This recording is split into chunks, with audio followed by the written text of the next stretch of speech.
Hello and welcome back to the Fulhamish YouTube channel. My name is Dom Betts, and on today's video we're looking into Saturday Southwest 6 derby against Chelsea. And joining me is a good friend of mine, Stamford Chidge from the Chelsea Fancast. How you doing, Chidge? I'm all right, Dom. Good to see you, mate. It's been a while. Yeah, you too, mate. You too. So if we start with looking at this season, obviously last season, there was sort of no expectations on you guys, transfer ban, obviously breeding the youngsters through, and then you ended up finishing in the top four and getting to an FA Cup final. So then this season, obviously, everyone knows how much money you spent in the summer bringing the likes of Timo Werner, Kai Havertz, Ben Chilwell, Mendy. What were the expectations from Chelsea fans sort of going into this season then? It's a really good question, Dom. I mean, realistically, they should have been, top four, because that's what the expectation is always for Chelsea. Even last year, I suspect that the powers above Frank would have wanted that. I think it's so difficult, isn't it? I mean, I'd be lying if I said to you that if you spend all of that money on a load of, everybody wanted Timo Werner and Kai Havertz. Thiago Silva is a world-class defender, albeit, getting on a bit in years. Ben Chilwell's the England left back. You buy those sorts of players and, we're supporters. You can't help it. You suddenly, we're going to win the European Cup and everything, we'll win the World Cup too while we're at it. So yeah, your expectations are going to rightly be increased. But I think what we're all finding this season is that it's just nuts. I mean, last season was nuts for us in particular because we had a transfer ban. We'd lost our best player. We've got Frank Lampard in charge, who's, very inexperienced as a manager. So nobody quite knew what to expect. He put these fantastic young players in. Nobody really knew how good they were going to be. And I think if you want evidence as to how good they are, the fact that they're all, first names on the team sheets says volumes. But the reality is this season is bonkers because COVID is completely affecting it. I think you'll know this, and this is not a dig at you, but we used to talk about this when we were at Love Sport. When you're a championship side, you're used to playing 2 games every week. Not when you're at the Premier League, you're not, and they're having to. So there's no time on the training ground really before games. You've got all the hoo-ha going on with COVID. Some players are getting it, of course, Kai Havertz being one of them. You've got no fans in the stadium. And, you wonder why all the results are completely bonkers. And also factor in, and again, this is something that you will know a lot about. In fact, I invoked Fulham on the Monday night Chelsea Fancast, funny enough. If you put 6 new players into a team, it doesn't matter how good they are, if they've not played in the Premier League before and they've not played together before, it's going to take them time to gel. And I think that's what you're finding at the moment with Chelsea, and hence the dip in form that we've had recently. Yeah, if you're looking at Chelsea's results, it's obviously you were at the top of the table at one point, but looking for at about results, 3 hours, Dom. yes, for about 3 hours, but you were top of the table at one point. But looking at the actual results, you haven't beaten. I think it's only one team in the top 10 you've beaten in West Ham this season. And what do you think? Is it, as you mentioned, the chemistry of these players gelling together, the likes of, or is it something that Lampard isn't getting the best out of these players? Is it you sort of sign players who are great players, but you didn't sign players in necessarily the positions you needed? So, should you have focused more of the transfer budget on fixing up the defence? Because, you always know your team's going to score goals with even with Giroud, Tammy Abraham, Callum Hudson-Odoi, Pulisic and Ziyech. Well, I think you make a couple of good points in there, and that's, and I mean, the debate's been raging with Chelsea supporters about, well, is Werner... Is Frank playing Werner in the right position? What is his best position? You could say the same about Havertz. And I think there's something to be said with that. But I think, again, we were debating this on Monday. If the board come up, I mean, remember Chelsea were in a fairly unique position because they hadn't spent any money the year before. So they had a bit of a war chest. A lot of other clubs were really struggling because they'd lost so much money with COVID. So, if the board goes up to Frank and say, look, we're in a really good position because, none of our competitors can really put their hands in their pockets at the moment. We can, and we can get you Kai Havertz, who's one of the most highly rated young players in Europe, and Timo Werner, who's one of the most highly rated strikers. What are you going to do? You're not going to say, well, actually, no, because I quite like Tammy Abraham because I thought he did really, really well for us. And I've got Ollie Giroud as well. He's going to say, yeah, of course he is. yes, he has to get a tune out of them. And I think his job ultimately will depend on how successful he is at that. But at the same time, I do think there are mitigating circumstances. Drogba was rubbish for Chelsea in his, well, not rubbish is too strong a word, but he was not the player we ended up having when he had his first year at Chelsea. Frank Lampard was the same. He had a pretty poor start to his Chelsea career. Sometimes it takes these players time to adapt. And I think the other thing, Dom, Frank's been quite unlucky. A lot of the key players have been injured or unavailable. So, Kai Havertz was out with COVID. Pulisic is recovering from an injury. Ziyech got injured. And I think the City game was the first game that what many Chelsea supporters would say was their best front three, as in Pulisic, Werner and Ziyech. It's the first game this season they've actually been able to start together. Yeah, and because whenever I've been watching Chelsea this season, it feels like it's either you're trying to fit all these attacking players onto the pitch at once, and it's not working in a necessary system that suits these players. For example, obviously Timo Werner played in a two-striker formation at Leipzig, and now he's playing in a 4-3-3, 4-3-2-1. I was playing out wide left, which he hasn't probably done since his Stuttgart days. He played on the left for Leipzig quite a lot, scored a few goals there, but he certainly has statistically far better as the main striker. But you're right, he predominantly played in a two, or as more of an what I would understand being an old git, as an inside forward, an inside striker, or an inside left, I suppose, not as a traditional winger. But interestingly, when Werner started really, really well. He had 8 goals in 12 games. And for a lot of the time, he was playing up front with Tammy Abraham. Now, okay, arguably he was playing on the left, but those two seemed to work really, really well. And then, ironically, Tammy, I can't remember if he got injured or suspended or whatever, but Ollie came in. Oh, that's right. Ollie came in for the European game, scored a hat-trick, or scored 4, against Sevilla. And he was undroppable, and he came in, and I don't think those two gel at all. And the momentum kind of fizzled out, and he started, not being able to hit a cow's ass with a, banjo. So he'll be all right. There needs to be a bit of working out. And as I said before, I don't think they have enough time, or they haven't had enough time on the training pitch to really figure this stuff out. Which runs to make, who runs where. It takes time, and they're not getting it at the moment. But it'll come good, I'm sure of it.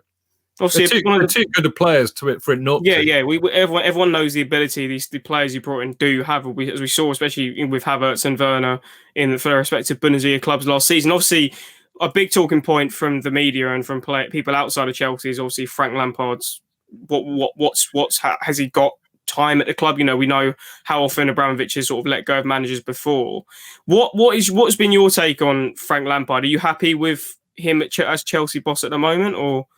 Well, I'm ecstatic, Dom, because the reality is for me, and this is my personal view, and, people are entitled to their own opinions, and there's plenty of them in football, as we all know.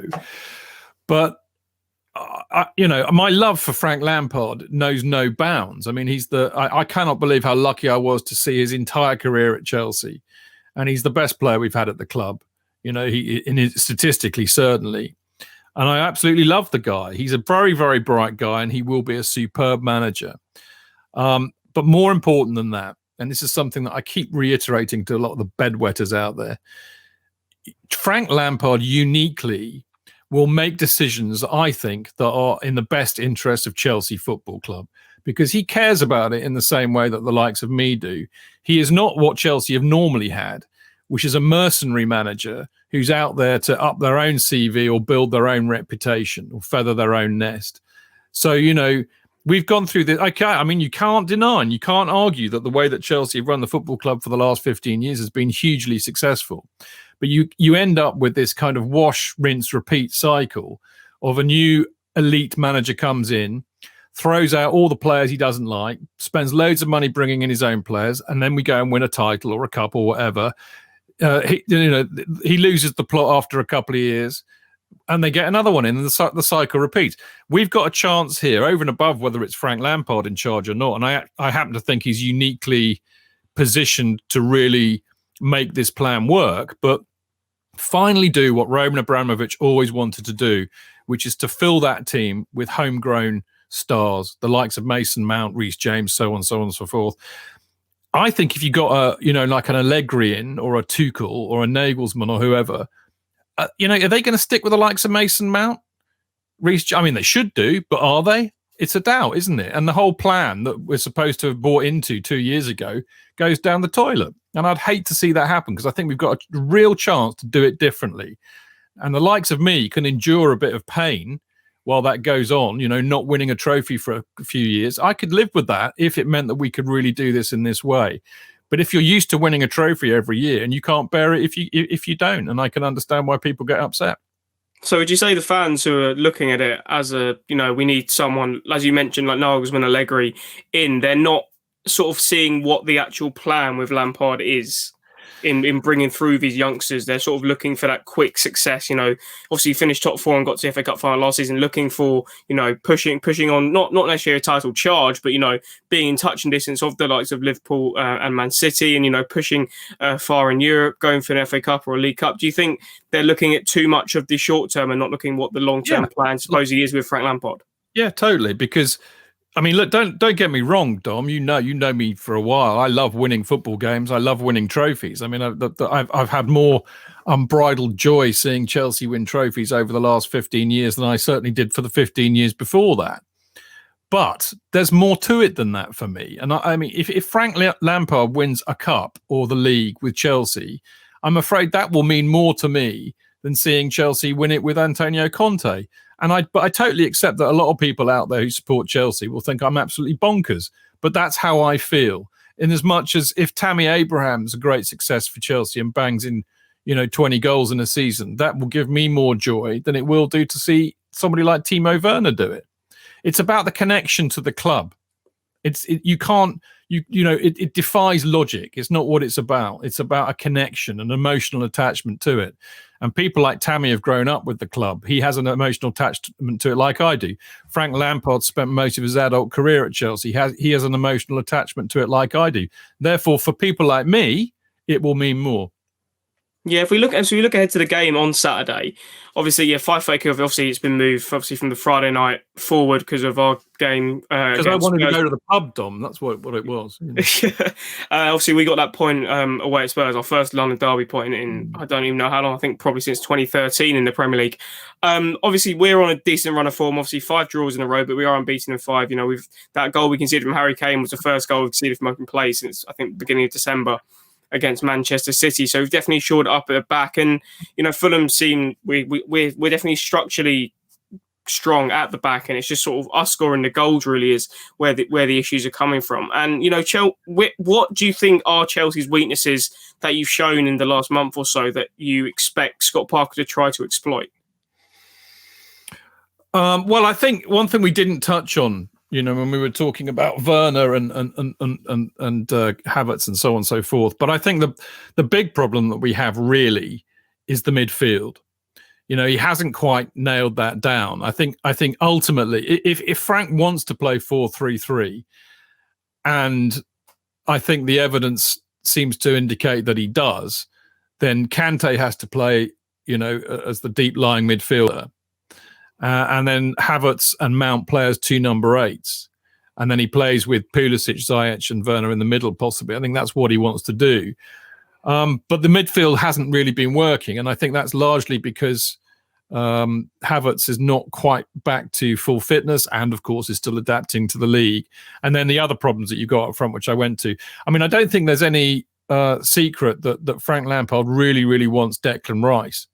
And I wouldn't be surprised if Chelsea end up getting him, or certainly make a damn good effort to do it, because I think he knew that that's where the real problems were. And a lot of the games that I've seen us, come unstuck in, our midfield has been overwhelmed, or we've been left exposed at the back, and that's an issue. So, if I was I don't know what system you normally play, to be honest. But if I was at the moment we're playing 3 centre backs with 2 wing backs. Midfield. Yeah, two centre midfielders, and then sort of an interchangeable front 3 depending who's playing. Yeah. Often it's been, Cavalera's been up there. We've had Loftus-Cheek, Ademola Lookman. Obviously, Loftus-Cheek won't be playing, which some Fulham fans will be happy with because a lot haven't been impressed by him. But he did pretty well against Spurs, probably his best game for us so far. But we have hopefully Mitrovic might be back from his injury. We have Josh Onoma who's coming back off his injury as well. But yeah, it is making those darting runs in the channels with our wing backs and our fast players like Cavallero and Ademola Lookman to create chances for us. But yeah, it is building from the back. If we have got that solid foundation with Aina, obviously ex-Chelsea player, which you will know obviously, and then Anderson and Tosin Adebayo from Manchester City. So for us, it is I think that midfield battle is going to be key. It depends what obviously midfield you guys play, but I imagine Anguissa will be playing alongside Harrison Reed because Lamina doesn't look like he's going to be back fit. So going by what you say, it looks like that midfield battle could be one of the decisive factors in this game. Well, it will, and I was going to say I didn't know you played 3-5-2, but I mean, I would suggest that pack the midfield, because the problem that we've got when the midfield doesn't work, the lads up front don't get service, and if they don't get service, they're not going to score. And as a corollary of that, our midfield is not blessed with a lot of goals. Kante doesn't really score goals. Mount hasn't scored a lot this season. Havertz obviously very capable of it, but hasn't really, because he's been in and out and he's not been fit and all the rest of it. So I think the midfield is the key. I think the other thing, which we were also alluding to earlier on, is that a lot of Chelsea's players are really very much set up to counter-attack. I mean, Pulisic is, on gas burners, so is Timo Werner. We've got a lot of pace in that side. And I mean, Werner's an on the shoulder type of player. And of course, when we play in the Premier League, a lot of teams will just, pack the defence in the midfield, and we still find it really hard to break down. And of course, when they do that, traditionally you will just try and go down the wings and try and put crosses in, which is great when you've got a number 9 who's about the same height as me, because he's not going to get on the end of many crosses. Werner, it's not his game. So, there are things to sort out. But yeah, I'd swamp us in the midfield. That's what people have done to us, I think, with a pretty good degree of success. And what we found a lot of success with was, especially against Tottenham, was bringing the fullbacks sort of out of their comfort zone and opening up the space between the fullback and the centre back. With the way Chelsea's defence is lining up at the moment, can you see that being an issue? Or do you think the defensive solidity, which especially with players like Chilwell and Thiago Silva in the team, do you think that's something that Lampard's going to have seen and maybe even adapt to the game on Saturday? I do. I mean, another area where we've been a bit vulnerable is when people press us very aggressively, and we tend to, losing the ball in transition can leave us a bit vulnerable at the back. I mean, Zuma's no slouch. Silva, obviously, he's getting on a bit, so he's not as quick as he was, but he reads the game really, really well. I mean, in terms of who we've got playing, I suspect Reece James will be back, and he's got pace to burn. And you'll see Ben Chilwell back on the left as well. We've got a fully fit squad apparently. Now they're all right. They're great. In fact, they're really good. I'm a big fan of both of them. But I think in a sense it kind of adds to that confusion up front a lot. You've got Chilwell. You've got Reece James bombing forward. You've got Ziyech. You've got Pulisic up there, or even Callum Hudson-Odoi. It can get, and you've got Mount and Havertz running in. You've got 1, 2, 3, 4, 7 players quite often in a very tight area in the last third of the pitch. So no wonder sometimes it goes a bit pear-shaped. And of course, then we can get very vulnerable when we're hit on the break. And I think that's what's happened a lot too.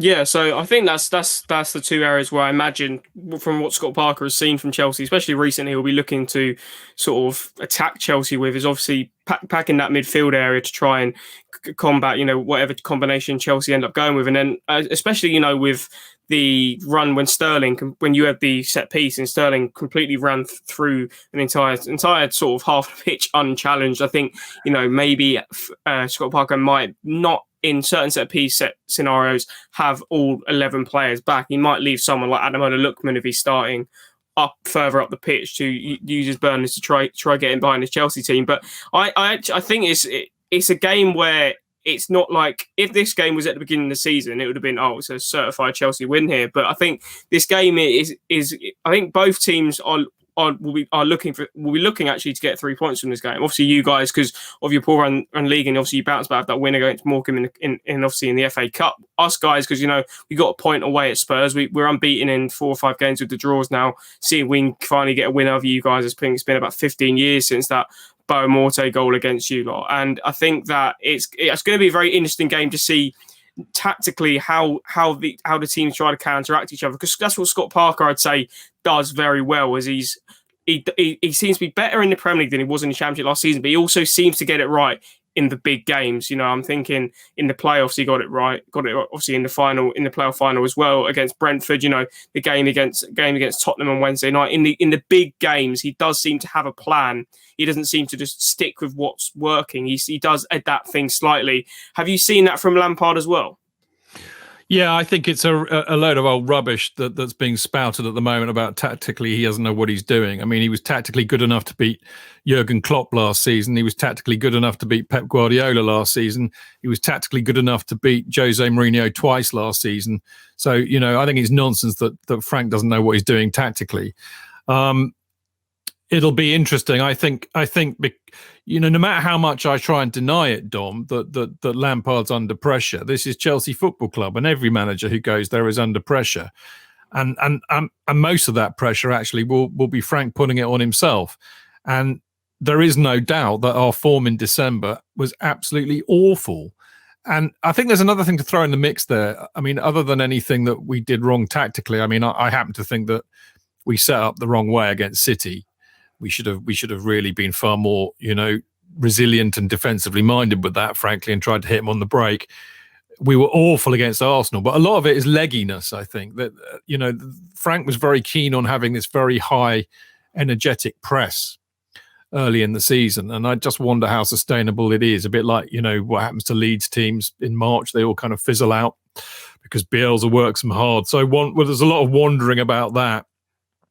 But the reality is, given Chelsea's form, if you do really believe the rumours about Frank's job being under jeopardy, then this is a game that he cannot lose.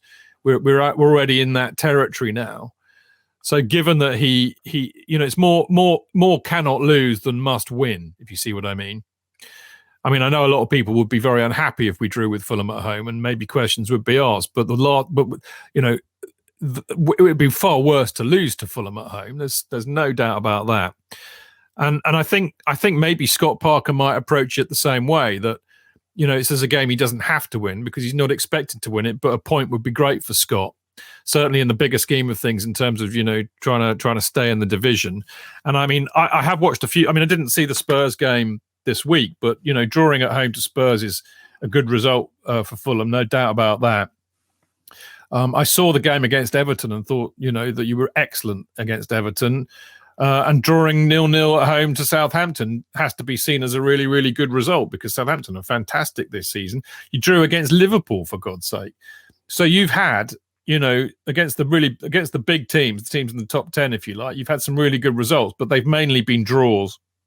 And have also, interestingly enough, mainly at home, apart from Spurs this week. I mean, I do wonder, Dom, if there's anything that will go against Fulham this weekend, it's the fact that you've had to play on Wednesday night, and you won't have had much recovery time, whereas we would have had a week. So, I think we did see that effect after the Liverpool game when we end up playing Brighton, and then we end up drawing that 0-0. And we didn't look lethargic as such, but we didn't have the same intensity as we did against Liverpool, a few days earlier. So we might see that against Chelsea on the weekend, but we haven't had a packed fit December like a lot of other teams have, because we had like 2 weeks off because of the COVID outbreak at the clubs, and a lot of players, for example, Anguissa didn't look exactly match fit. But as you said, I think this is games where neither manager wants to lose, as opposed to both managers needing to win the game. Obviously, what do you think though, if Fulham were to get the victory, what do you think that would mean for Lampard's future? Would it just be more scrutiny, or do you think that people would generally start talking? Well, I think it's inevitable because Chelsea are a big old elite club, and therefore they generate a huge amount of media attention. You know, they sell. I mean, in old money, Dom, they sell newspapers, is what we used to say. And, you know, it suits the media's narrative to, you know, get Chelsea lurching from one crisis to another because it gives them something to write about. So if we lose to you lot on Saturday, that is an absolute cast-on certainty that there'll be all sorts of rumours flowing around. You know, I think sometimes it's worth taking a step back. And funnily enough, I'm supposed to go and write an article tonight after I've finished talking to you for Football London. And it's really trying to kind of lay to bed the myths about Roman being trigger happy, because actually if you look at the last three managers that we've had, which are Sarri, Conte and Mourinho got fired because we were in something like 17th position in December. That's the theory. And yet none of the supporters wanted him out. They were four square behind him. It was only in hindsight that we realized that he was utterly toxic and he'd lost the plot totally, and he'd certainly lost the players. And, you know, as Michael Emenalo said, he went because of palpable discord. But I think the club would have stuck with him and backed him to turn it round. With Conte, he won the title in his first season, obviously. And then he lost the plot that Christmas because he basically, or it was that summer, actually, because he fell out with Costa and that pissed the club off. And then in the summer, he wanted people like Chiellini and a couple of other ancient Italian players. And the club said, no, we don't want them. So he turned his phone off that summer and ignored them and then sulked. And again, they didn't fire him in December or January or February. They kept him until the end of the season and he won the FA Cup. Sarri, who the supporters, match-going supporters, certainly really couldn't stand at all. People keep telling me he was sacked. He wasn't sacked. He won the Europa League Cup. And then he wandered off to Juventus on a great big, nice, fat, juicy contract, thank you. He left Chelsea. He wasn't sacked. The club would have kept him. Maybe not because he was so unpopular with the supporters, but they didn't sack him. So the last three managers we've had, really, they haven't pulled the trigger early at all, in spite of what was been going on. So, you know, maybe there'll be a different reality. And hopefully, you know, like I was saying earlier, that they'll just grin and bear it this season, and they'll stick by Frank because they want to see if this longer term vision and plan can work. But I agree with you. As we know, the media will drive a lot of this narrative, and if we lose to you lot on Saturday, they damn well will. That's for sure.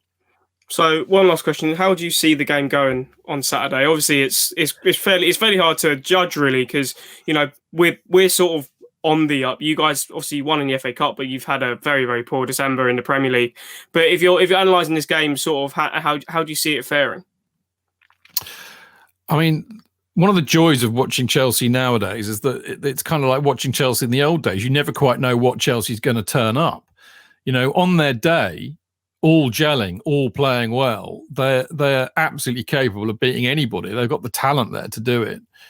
But if there's, and I think, you know, we all know this, you know, seasoned Premier League watchers will know if any team is slightly off it, and even by 5%, then, you know, most of the teams in the Premier League can beat anybody. You know, it's a very competitive league. I think, you know, you can write, I mean, Morecambe was good. It was useful because it possibly instilled a bit of confidence, you know, particularly in Havertz and Werner. I kind of expect, you know, a pretty full-strength team. I mean, I think you'll see Mendy, Chilwell, Zuma, Silva, and Reece James. Gilmour, I hope, will play for Kante. Kante's suspended. I really hope Gilmour will play because I think he's a fantastic player and I think he has the energy that we need. Kovacic and Jorginho. I mean, Kovacic is a good player, but you know, and Jorginho, I just don't think suits the Premier League. I hope that they don't start because I'd rather see Gilmour play. Havertz and Mount, and then Pulisic, Werner, and either Ziyech or Callum Hudson-Odoi. Well, actually, Callum Hudson-Odoi can come in for either Pulisic or Ziyech. In a way, I hope he gets a game because he's in really good form at the moment. He's looked good. That team on paper are good enough to beat you lot 9 times out of 10. You know, but if they're not up for it, if they're not on it, and you lot are, then, you know, Lord knows what will happen. Yeah, I think Fulham fans are confident because we know we could come up against a Chelsea team who aren't at it like they were in December. And as we've sort of shored up at the back, and we know Chelsea can score goals. We've seen that this season. So if we can continue our strong defensive play at the back, I think we're confident we can get a result. Whether that's a win or whether that's a draw, who knows?